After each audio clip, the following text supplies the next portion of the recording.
This is the mini solo series, The Things We Carry, small moments and themes that keep me thinking way after the conversations on the Life Shift podcast. Hey there. I've been listening to people share their line in the sand moments for a long time now, and certain ideas kind of linger with me. And so these solo episodes are where I can gather those pieces together and share them with you, and we can learn out loud.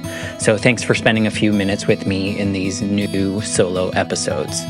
I've been thinking a lot about burnout, and not just being really tired, but the deep kind that it sneaks up on you after years of pushing, of doing what you think you have to do, what you think will keep you safe or really make you enough. And it's super messy, right? There's no clear start. There's no clear finish line. I'm still figuring it out, even as I sit here talking to you. I remember talking with Katie, who lived through a wildfire that didn't just burn her house, but it made it unlivable. She described the surreal experience of having a house that was still there, but it was toxic, something she had to go in and empty with gloves and masks. That really stuck with me. How do you recover from something that's still there, but no longer safe?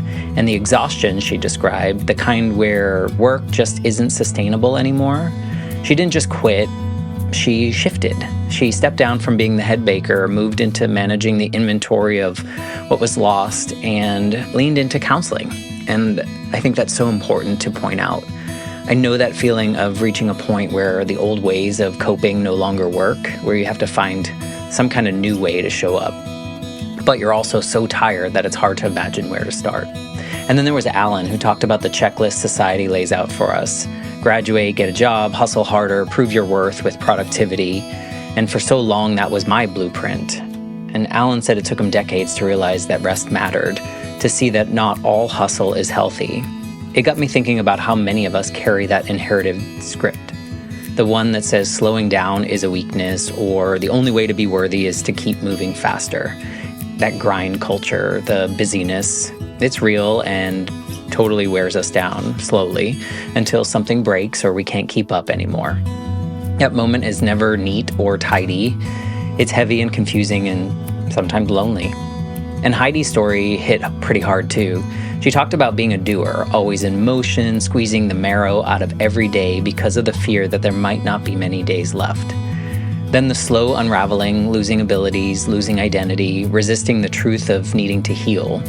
And she made a vow to believe in her body's ability to heal, not because it was easy, but because it was necessary. That commitment to believe, even when doubt is louder, was really so powerful.